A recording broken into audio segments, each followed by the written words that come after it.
मैंने सोचा मैं जल्दी से आ जाती हूँ, नहीं तो हाथ थक जाएंगे आपके।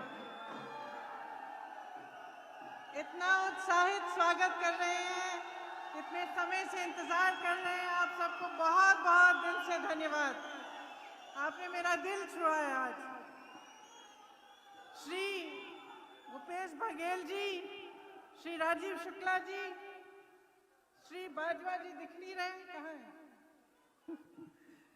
श्रीमती प्रतिभा सिंह जी, श्री मुकेश अग्निहोत्री जी, श्री सुखविंदर सिंह सुक्खू जी, श्रीमती विप्लव ठाकुर जी, श्री संजय दत्त जी, हमारे सभी प्रत्याशी श्री रघुवीर सिंह बाली जी, सुधीर शर्मा जी, चंदर कुमार जी, अजय महाजन जी, आशीष बुटेल जी, श्री भवानी पठानिया जी, श्री किशोरी लाल जी, श्री सुरेंद्र काकू जी, श्री संजय रतन जी जो अभी यहाँ आ नहीं पाए क्योंकि वो ज्वाला जी में है, श्री यादविंदर गोमा जी, श्री जगदीश सिपाहिया जी, श्री केवल सिंह पठानिया जी, श्री सुरेंद्र मनकोटिया जी, श्री मलिंदर राजन जी, श्री राजेश शर्मा जी, बहनों भाइयों, अनोखे लाल,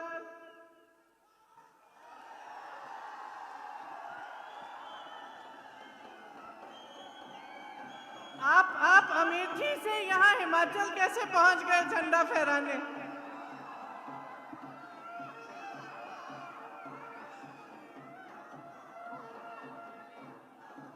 ये देवभूमि है।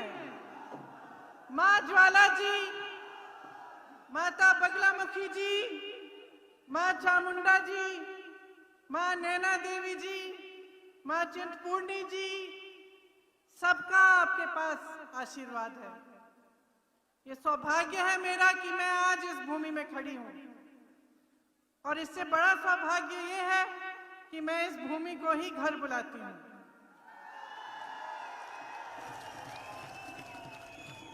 देवी देवताओं के आशीर्वाद से आप हिमाचल की जनता, हिमाचल के मेरे बहन, मेरे भाई, मेरी माताएं, आप असंभव को संभव कर सकते हैं। ये सिर्फ देवभूमि नहीं है, लेकिन ये वीर भूमि भी है। यहाँ इतनी माताएं बैठी हैं, मैं जानती हूं कि अगर मैं आपसे पूछूं कि अपने बेटों को आप सरहद पर इस देश के लिए शहीद होने के लिए भेजेंगे तो सभी हाँ कहेंगे। मैं जानती हूं, क्योंकि मैं जानती हूं कि कांगड़ा की इस भूमि ने इस देश को कितने शहीद दिए, कितने वीर दिए। आज भी सरहद पे इस देश की रखवाली करने वाले यहीं के पुत्र हैं। आपको गर्व होना चाहिए अपने कांगड़ा पे, अपने हिमाचल पे। आप ही ने इस प्रदेश को बनाया, आप ही इस देश की रखवाली करते हैं। आपके रगों में शहीदों का खून है, और आप में वो जज्बा है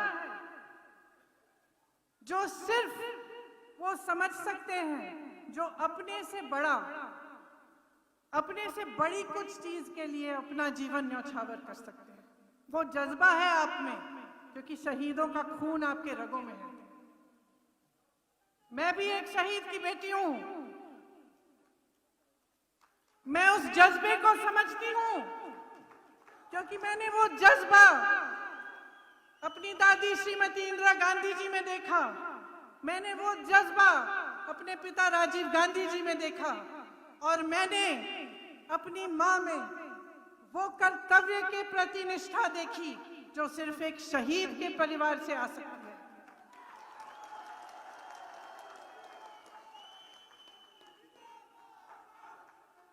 तो मैं आपसे कहना चाहती हूं कि अपने आप को पहचानो। आप में कैसा खून दौड़ रहा है उसे पहचानो। इस प्रदेश को किसने बनाया? आपने बनाया। ये प्रदेश किसका है? आपका है। आपको मालूम होगा जब इंदिरा जी ने ये ऐलान किया कि हिमाचल प्रदेश बनेगा, तो पूरी दुनिया ने उनको देख के बोला कि ये देखिए प्रदेश बना रही है, ये प्रदेश चल नहीं पाएगा, इसके लिए पैसे नहीं होंगे, इसकी अर्थव्यवस्था ठप हो जाएगी। लेकिन यहाँ के कर्मचारियों ने, यहाँ के युवाओं ने अपनी मेहनत से, यहाँ की माताओं ने, बहनों ने अपनी मेहनत से ये प्रदेश बनाया, इसको आगे बढ़ाया। मत भूलो कि आप कौन हो, मत भूलो कि ये प्रदेश आपका है। मैं ये क्यों बोल रही हूं?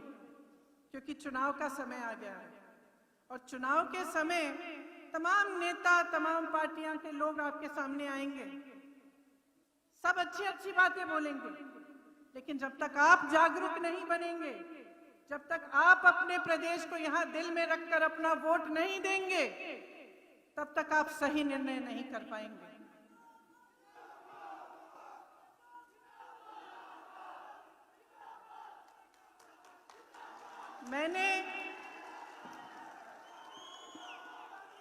मैंने जज्बे की बात की, क्योंकि आपके जज्बे को समझकर इंदिरा गांधी ने ये प्रदेश बनाया। उनको मालूम था कि आप मेहनत करोगे, आप में क्षमता है, विश्वास था आप में, इसीलिए उन्होंने इस प्रदेश को बनवाया। और आप उस पर खरे उतरे, आपने करके दिखाया। ये अनुमान आप करिए, सोचिए क्या कह रहे हैं ये भाजपा के लोग। कांग्रेस पार्टी कहती है 1 लाख रोजगार दिलवाएगी, किस आधार पर कह रही है? मैं आपको ये नहीं कह रही हूं कि आप सबकी बात माने, मैं आपसे कह रही हूं कि आप परख के से, अपने विवेक से अपना मन बनाइए। कांग्रेस पार्टी क्यों कह रही है कि 1 लाख रोजगार देगी? छत्तीसगढ़ के मुख्यमंत्री बैठे हैं, भूपेश बघेल जी बैठे हैं, इन्होंने 5 लाख रोजगार दिलवाए हैं, 5 लाख 3 सालों में। राजस्थान में कांग्रेस की सरकार है, 1,30,000 नौकरियां दिलवाई हैं। यहां पे हिमाचल में क्या स्थिति है मैं बताती हूं। 63,000 सरकारी पद खाली हैं 5 सालों से, 63,000 युवाओं की नौकरियां खाली पड़ी हैं, लेकिन आपको दी नहीं है। जब हम कहते हैं 1 लाख रोजगार देंगे, इनके मुख्यमंत्री कहते हैं ये तो हो ही नहीं सकता। मगर मैं पूछना चाहती हूं, जब हिंदुस्तान की संपत्ति, जब भारत के पीएसयू अपने उद्योगपति मित्रों को बेचना चाहते हैं तो वो संभव है, वो हो सकता है। नौजवानों को 1 लाख रोजगार नहीं मिल सकता, लेकिन पीएसयू बेच सकते हैं, वो हो सकता है। पुरानी पेंशन हम कहते हैं हम देंगे, किस आधार पर कह रहे हैं? इसलिए नहीं कह रहे हैं कि हम चुनाव के मंच पे खड़े हैं, हम इस आधार पर कह रहे हैं कि छत्तीसगढ़ में, राजस्थान में हमने किया है, हम दे रहे हैं पुरानी पेंशन। भाजपा वाले कहते हैं इसके लिए पैसे नहीं है। मैं उनसे पूछना चाहती हूं कि बड़े बड़े उद्योगपति मित्र हैं आपके, उनके लिए 20,000, 30,000 करोड़ रुपए का कर्ज आप माफ करने के लिए तैयार हैं, उसके पैसे कहां से आए? 10 लाख करोड़ रुपए अपने बड़े बड़े उद्योगपति मित्रों के आपने कर्ज माफ कर दिए, उसके लिए आपके पास पैसे थे, लेकिन आपके पास उस कर्मचारी के लिए पेंशन के पैसे नहीं है। वो कर्मचारी जो जब नौकरी लेता है तो यही सोच के लेता है कि बुढ़ापे में मेरी कोई सुरक्षा होगी, बुढ़ापे में मेरा कोई साथ होगा, थोड़ा पेंशन मिलेगा, उसके लिए आपके पास पैसे नहीं है। लेकिन बड़े बड़े उद्योगपतियों के नाम लीजिए, उनके लिए पैसे हैं, उनके कर्ज माफ हो रहे हैं। किसान फसल का दाम मांगता है, सेब के बागबानों के जो कि किसान हैं फसल का दाम मांगते हैं, वो दाम नहीं मिलता उनको। वो दाम कौन तय कर रहा है आज भाजपा के राज में? वो दाम उनके बड़े बड़े उद्योगपति मित्र तय कर रहे हैं, उनके लिए सब सुविधाएं हैं। वो मन चाहे दाम फसल का आपको बोल सकते हैं, लेकिन जो गरीब किसान है, जो लड़ रहा है, जो रोज सुबह से शाम तक मेहनत कर रहा है, उसकी कोई सुनवाई नहीं है। वो फसल का दाम मांगे, आप दे नहीं सकते। जनता महंगाई से मुक्ति मांगती है, आप कहते हैं कि लीजिए जीएसटी लीजिए और टैक्स लीजिए। यहां तक कि जो सेब के गत्ते हैं जिसमें सेब की पैकिंग होती है, आज उस पे भी जीएसटी बढ़ा दिया। ये जवाब मिलता है आपको। 1 रैंक 1 पेंशन, ये तो नहीं हो सकता, मगर अग्निवीर स्कीम हो सकती है। अग्निवीर स्कीम हो सकती है जिससे सेना को ठेके पे दिया जा रहा है। आप अपने बेटों को सरहद पे भेजेंगे ताकि 4 साल बाद वो आके किसी ऑफिस में कोई कर्मचारी की तरह काम करेंगे। क्या यह है आपके मन में कि आप सोचते हैं कि जाएंगे सरहद पे, देश की रखवाली करेंगे और पूरे जीवन फिर देश उनकी रखवाली भी करेगा? तो सोचिए कि क्या कहना चाहते हैं ये लोग। आपको ना रैंक पेंशन देना चाहते हैं, ना रोजगार देना चाहते हैं, ना महंगाई कम करना चाहते हैं, कुछ नहीं करना चाहते अपने लिए, आपके लिए, सिर्फ अपने लिए, अपने स्वार्थ के लिए ये खड़े हैं आपके सामने। अब अगर आप इसको पहचानेंगे, अगर आप सोच समझकर अपना वोट डालेंगे, तो आप देखेंगे कि नियत साफ किसकी है और खोटी किसकी है। आप इतनी मेहनत करते हैं किस लिए? अपने भविष्य के लिए, अपने बच्चों को आगे बढ़ाने के लिए। क्या आप चाहते हैं कि अगले 5 सालों में भी ये नौजवान बेरोजगार रहे, सेना में कोई भर्ती नहीं हो, पुलिस भर्तियों में घोटाले हो, शिक्षा भर्ती हो, शिक्षकों के भर्ती में घोटाला हो? क्या आप ये चाहते हैं? क्या आप चाहते हैं कि आप आगे बढ़ें? आपने मेहनत की, शिक्षित है आपका प्रदेश, अच्छे जॉब्स मिल सकते हैं, यहीं पे हिमाचल प्रदेश में मिलने चाहिए और संभावना है। ये बात नहीं है कि ये काम नहीं हो सकते, लेकिन भाजपा के राज में आपने देखा कि ये कहते हैं कि ये सब असंभव है, लेकिन घोटाले संभव है। पीपीई किट के घोटाले हुए, मैंने कहा पुलिस भर्ती में घोटाला हुआ, शिक्षक भर्ती में घोटाला हुआ, आजकल ड्रग्स भी बहुत फैले हुए हैं। तो आपके लिए कुछ नहीं हो सकता, लेकिन बड़े बड़े उद्योगपतियों के लिए सब कुछ हो सकता है। क्या ऐसी सरकार चाहते हैं आप?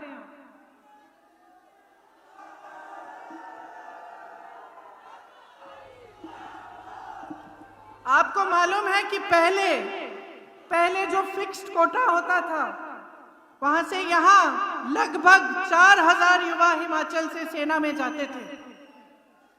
अब नए नियमों से मात्र 400 या 500 जा पाएंगे। उसमें से 75% 4 साल बाद सेना से बाहर हो जाएंगे।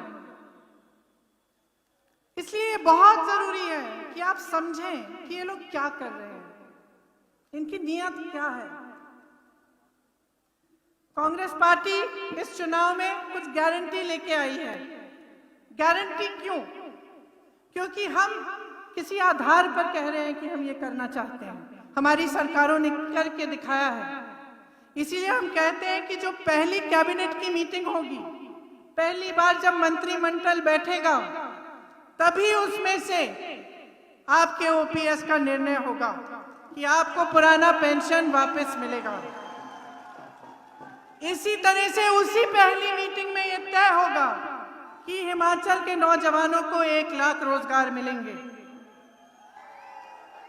जो 63,000 पद खाली हैं उनको भरा जाएगा, उससे ज्यादा आपको 1 लाख तक मिलेंगी। और हम ये भी कह रहे हैं कि 5 सालों में हम 5 लाख रोजगार देने की पूरी कोशिश करेंगे। ये हमारी गारंटी है।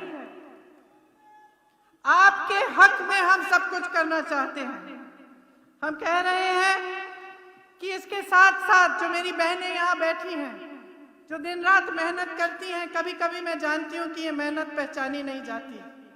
मैं जानती हूँ कि घर का भी काम आपको करना पड़ता है और बाहर भी काम आपको करना पड़ता है, और घर में बच्चों की परवरिश भी करनी पड़ती है, गृहस्थी संभालनी पड़ती है।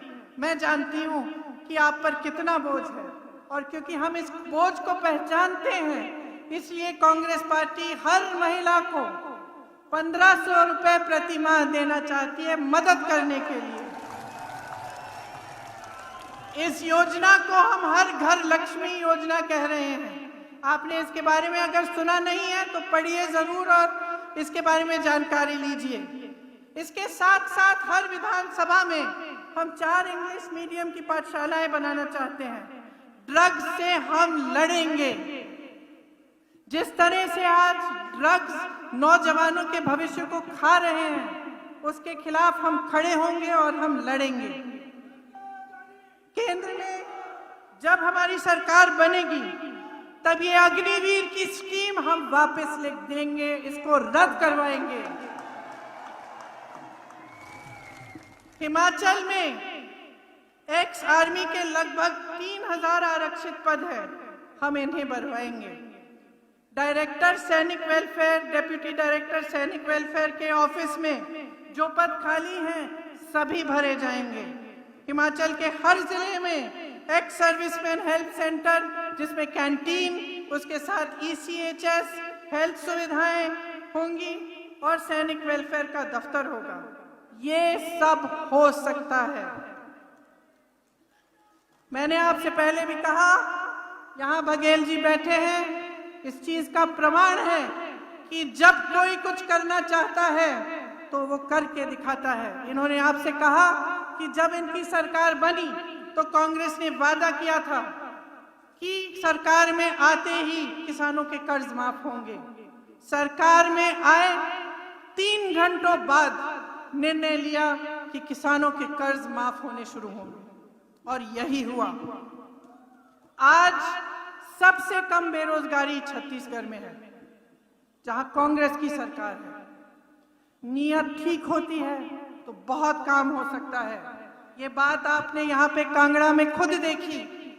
यहाँ के विकास पुरुष जिनके पोस्टर लगे हुए हैं, GS बाली जी, उन्होंने करके दिखाया। यशवंत परमार जी ने करके दिखाया। श्री वीरभद्र सिंह ने सालों के लिए अपने जीवन भर ये करके दिखाया। आज हिमाचल के कोने कोने में जाते हैं तो उनके बारे में हम सुनते हैं, लोग उनका आदर करते हैं, उनका सम्मान करते हैं, क्योंकि उन्होंने आपके लिए मेहनत की।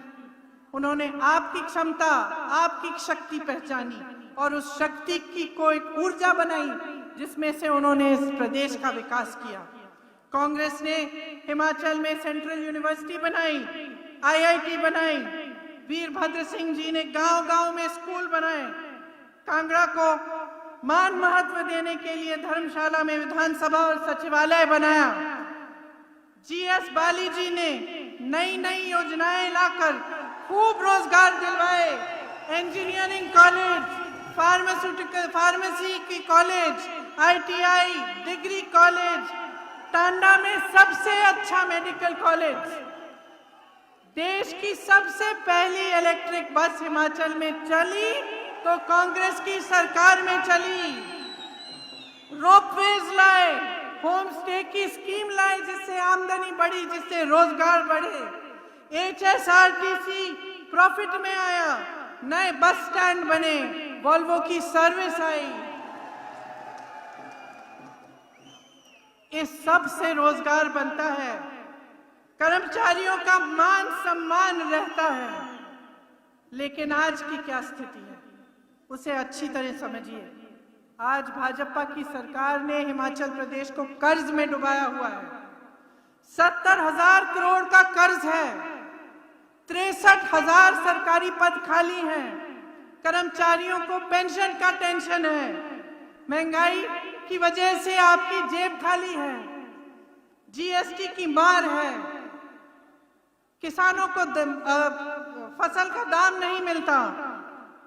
आज ये स्थिति है। तो आप सोचिए आगे आप क्या चाहते हैं? मन बना लिया है क्या? मन बना लिया है कि नहीं? रोटी पलटेंगी कि नहीं?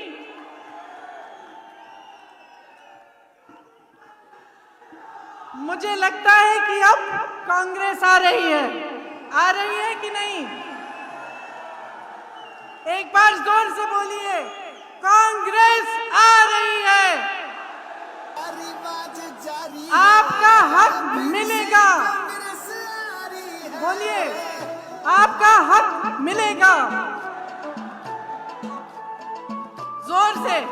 बातें खुशहाली की होंगी, रुकी उम्मीदें पूरी होंगी।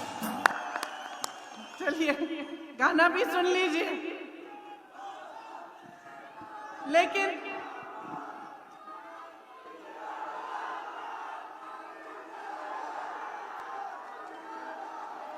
देखिए, कांग्रेस का एक एक कार्यकर्ता आज गांव-गांव में काम कर रहा है। एक एक नेता दौड़ रहा है, प्रचार कर रहा है, काम कर रहा है। भाजपा के नेता क्या कर रहे हैं आजकल? क्या कर रहे हैं? बगावत को रोकने की कोशिश कर रहे हैं। इतने बागी हैं कि संभाल नहीं पा रहे हैं। क्यों? क्योंकि उनको भी मालूम है कि कांग्रेस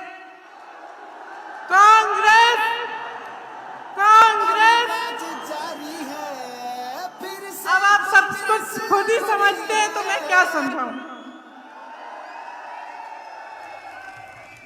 मैं जानती हूं कि आप बदलाव चाहते हैं।